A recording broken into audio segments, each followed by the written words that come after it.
So, wir haben kurz vor 22 Uhr und ich möchte mir jetzt noch einen schönen Decaf machen. Dafür habe ich hier eine mittlere Röstung, beziehungsweise wahrscheinlich für euch schon fast dunkel, weil ich habe hier noch nicht optimales Licht. Und den habe ich mir jetzt schon ein paar Mal gemacht, wie ihr seht. Ja, der braucht ein bisschen mehr Temperatur, als ich normalerweise für dunkle Röstung nehme, also so 93 Grad. Und ich möchte mir den im 1:2,5 Verhältnis machen. Jawohl. So, das stelle ich mir hier gerade einmal in meiner Gutschimate ein mit dem Automatic Pro Profil. Das macht einfach eine Pre-Infusion und reguliert nachher automatisch den Druck, da es einen statischen Flow hat. Jetzt bei der 20 Gramm Variante haben wir einen statischen Flow von 2 Gramm die Sekunde. So, wir wiegen uns also 20 Gramm ab. So, noch ein bisschen. Genau, und ich mache das jetzt zum ersten Mal in meinem 20 Gramm Sieb. Davor habe ich immer mein 18 Gramm Sieb dafür benutzt, aber ich wollte jetzt den letzten Shot mal noch mit dem 20 Gramm Sieb ausprobieren. So, das Ganze heizt hier auch schon ein bisschen länger vor. Jetzt habe ich die Tasse runtergenommen, genau, die soll schön oben bleiben.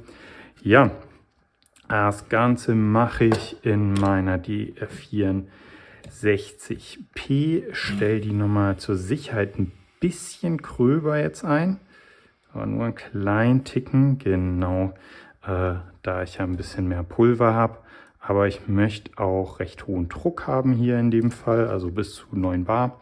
Gucken wir mal, ob das was wird. So.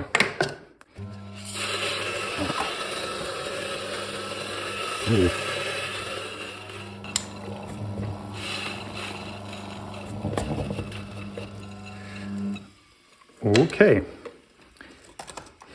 Ich shake das Ganze meistens. Dafür habe ich hier mir einen eigenen Shaker gemacht. Der hat nochmal eine dünnere Öffnung als normale Shaker. Da kriege ich einfach nochmal eine bessere Verteilung in normalen Sieben. Ja, genau. Das Ganze sieht dann so aus. Wir tampen direkt. Zack. Und dann schauen wir mal, was das jetzt so kann. Yep, alles richtig. Nochmal turn und los geht's. So, jetzt schaue ich mal, ob ihr auch seht, wie die Extraktion aussieht. Ja. Okay.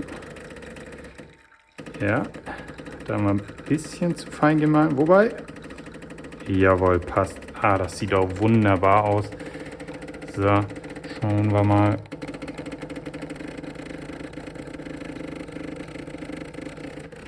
Okay.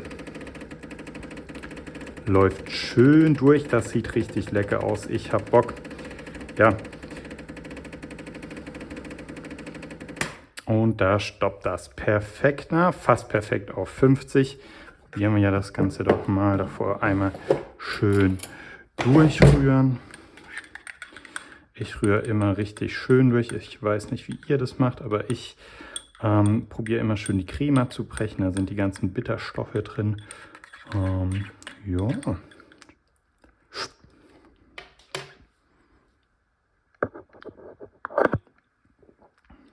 Ja, wunderbar. Der schmeckt schön nach Milchschokolade, leicht fruchtig, auch eine ganz leichte Säure. Vielleicht noch einen Ticken wärmer das nächste Mal, also so 94 Grad. Ja, genau. Ich habe jetzt vor, auf jeden Fall hier ab und zu so ein bisschen Videos zu machen, wo ich ein bisschen erzähle, wie ich meinen Kaffee mache. Schreibt mal rein, ob es euch interessiert, ob ihr gerne noch ein bisschen mehr vom Equipment sehen wollt.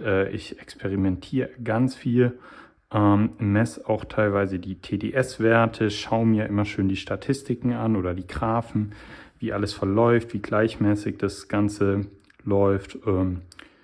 Ja, genau.